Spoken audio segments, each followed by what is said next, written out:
Matthew chapter 26, New King James Version. Now it came to pass, when Jesus had finished all these sayings, that he said to his disciples, "You know that after 2 days is the Passover, and the Son of Man will be delivered up to be crucified." Then the chief priests, the scribes, and the elders of the people assembled at the palace of the high priest, who was called Caiaphas, and plotted to take Jesus by trickery and kill him. But they said not during the feast, lest there be an uproar among the people. And when Jesus was in Bethany at the house of Simon the leper, a woman came to him, having an alabaster flask of very costly fragrant oil, and she poured it on his head as he sat at the table. But when his disciples saw it, they were indignant, saying, "Why this waste? For this fragrant oil might have been sold for much and given to the poor." But when Jesus was aware of it, he said to them, "Why do you trouble the woman? For she has done a good work for me. For you have the poor with you always, but me you do not have always. For in pouring this fragrant oil on my body, she did it for my burial. Assuredly, I say to you, wherever this gospel is preached in the whole world, what this woman has done will also be told as a memorial to her." Then one of the 12, called Judas Iscariot, went to the chief priests and said, "What are you willing to give me if I deliver him to you?" And they counted out to him 30 pieces of silver. So from that time he sought opportunity to betray him. Now on the first day of the feast of the unleavened bread, the disciples came to Jesus, saying to him, "Where do you want us to prepare for you to eat the Passover?" And he said, "Go into the city to a certain man and say to him, 'The teacher says, my time is at hand. I will keep the Passover at your house with my disciples.'" So the disciples did as Jesus had directed them, and they prepared the Passover. When evening had come, he sat down with the 12. Now as they were eating, he said, "Assuredly, I say to you, one of you will betray me." And they were exceedingly sorrowful, and each of them began to say to him, "Lord, is it I?" He answered and said, "He who dipped his hand with me in the dish will betray me. The Son of Man indeed goes just as it is written of him, but woe to that man by whom the Son of Man is betrayed. It would have been good for that man if he had not been born." Then Judas, who was betraying him, answered and said, "Rabbi, is it I?" He said to him, "You have said it." As they were eating, Jesus took bread, blessed and broke it, and gave it to the disciples, and said, "Take, eat, this is my body." Then he took a cup and gave thanks and gave it to them, saying, "Drink from it, all of you. For this is my blood of the new covenant, which is shed for many for the remission of sins. But I say to you, I will not drink of this fruit of the vine from now until the day when I drink it new with you in my Father's kingdom." And when they had sung a hymn, they went out to the Mount of Olives.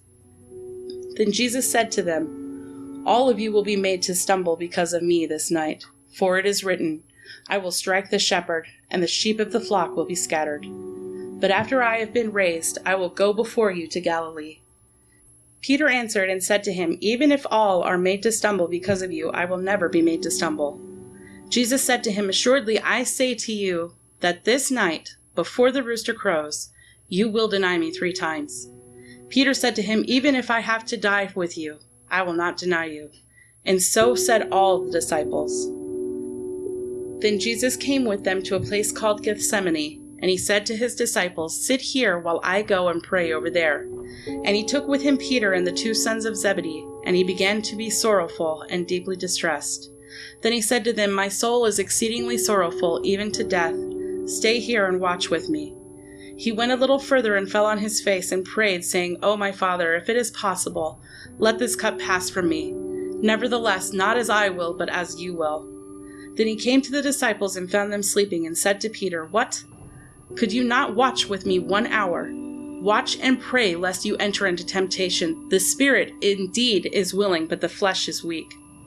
Again, a second time, he went away and prayed, saying, "O my Father, if this cup cannot pass from me, unless I drink it, your will be done." And he came and found them asleep again, for their eyes were heavy. So he left them, went away again, and prayed a 3rd time, saying the same words. Then he came to his disciples and said to them, "Are you still sleeping and resting? Behold, the hour is at hand, and the Son of Man is being betrayed into the hands of sinners. Rise, let us be going. See, my betrayer is at hand." And while he was still speaking, behold, Judas, one of the 12, with a great multitude with swords and clubs, came from the chief priests and elders of the people. Now his betrayers had given them a sign, saying, "Whomever I kiss, he is the one, seize him." Immediately he went up to Jesus and said, "Greetings, Rabbi," and kissed him. But Jesus said to him, "Friend, why have you come?" Then they came and laid hands on Jesus and took him.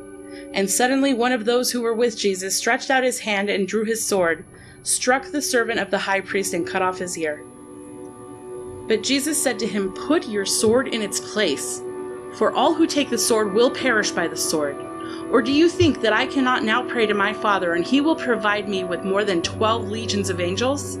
How then could the scriptures be fulfilled that it must happen thus?"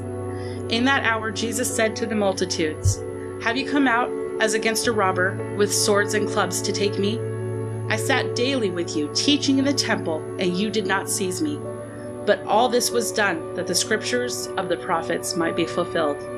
Then all the disciples forsook him and fled. And those who had laid hold of Jesus led him away to Caiaphas the high priest, where the scribes and the elders were assembled. But Peter followed him at a distance to the high priest's courtyard. And he went in and sat with the servants to see the end. Now the chief priests, the elders, and all of the council sought false testimony against Jesus to put him to death, but found none.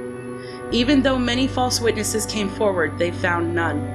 But at last 2 false witnesses came forward and said, "This fellow said, 'I am able to destroy the temple of God and to build it in 3 days.'" And the high priest arose and said to him, "Do you answer nothing? What is it these men testify against you?" But Jesus kept silent. And the high priest answered and said to him, "I put you under oath by the living God. Tell us if you are the Christ, the Son of God." Jesus said to him, "It is as you said. Nevertheless, I say to you, hereafter you will see the Son of Man sitting at the right hand of the power and coming on the clouds of heaven." Then the high priest tore his clothes, saying, "He has spoken blasphemy. What further need do we have of witnesses? Look, now you have heard his blasphemy. What do you think?" They answered and said, "He is deserving of death." Then they spat in his face and beat him, and others struck him with the palms of their hands, saying, "Prophesy to us, Christ, who is the one who struck you?" Now Peter sat outside in the courtyard, and a servant girl came to him, saying, "You also were with Jesus of Galilee." But he denied it before them all, saying, "I do not know what you are saying." And when he had gone out to the gateway, another girl saw him and said to those who were there, "This fellow also was with Jesus of Nazareth." But again he denied with an oath, "I do not know the man."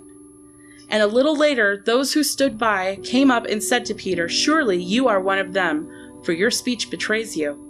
Then he began to curse and swear, saying, "I do not know the man."